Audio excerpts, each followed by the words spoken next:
biggest item, which is that we have a new CTO. Now, we laid out a good case based on a tweet that Stacey Warden had, tweeted. And this is that tweet. It said, "We will announce our CTO on Monday. Which of the following is a false statement about our new CTO?" And it was when they were very, very early of a very OG chain. And, we know which one that is now. They hold 2 patents in cryptography. That's actually the false one, believe it or not. They started and sold a company, and they are not Italian. I think a lot of us thought, oh, of course, it must be an Italian person. I accidentally hit the C button, and I actually meant to hit D, but either it doesn't matter because I would have been wrong. Anyway, it was actually B. They actually are not Italian.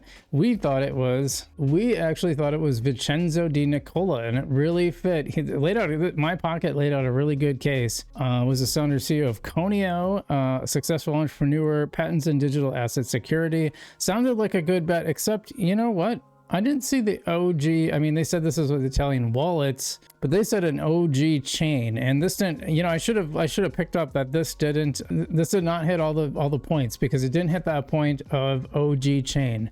So who is it? Well, now we know, and I'm just going to read through a tweet thread that I put together for this. It's actually Nicholas Bogalis. Now, if you want to know who that is, he was Ripple's former engineering lead. He didn't just work at Ripple, he led the engineering teams responsible for the XRP ledger for nearly a decade. We're talking about someone who helped build and scale one of the most battle-tested blockchains in existence. Timing is everything.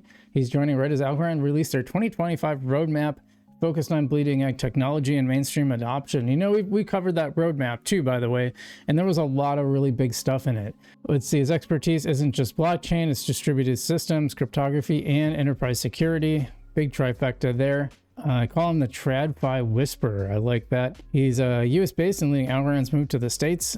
Stacey threw us off good with that not Italian bit. Yeah, I totally took the bait on that. And like I said, I meant to hit D. I accidentally hit C. Doesn't matter because I would have been wrong either way, but it did throw me off. So he apparently has the ability to talk to both developers and the suits. So we'd be really curious to see how he plays on camera, because I'll tell you what, and I definitely stand by this. To be clear, no one could ever replace John Allen Woods, which he, by the way, liked that tweet. But I said this is a damn good hire, and it is absolutely a darn good hire. Darn good hire indeed. Yeah, I don't know if you know, John Woods is now the CTO of Nillion.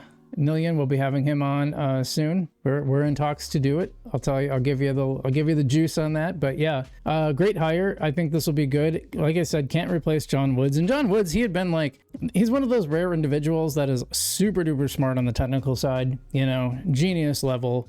At least from where I'm sitting, genius level, but also can talk like a real person, and that's really impressive. He almost became the de facto spokesperson for a while for Algorand, just because he was a very charismatic guy. And we're all sad to see him leave, but I'm glad they got someone of Nicholas's caliber. He's an early guy from XRP. I think that's a big deal. And it means that Algorand has something in common with XRP. We're benefiting from the knowledge of someone who's an OG chain. Now, so was John Woods, by the way. He had worked at Ethereum, he worked at Cardano, so definitely had the experience. Replacing one legend with potentially another legend, I think that's great. All right, and if any XRP fans are watching this, I'd love to hear what you have to say. Did you guys like him? Did you not like him?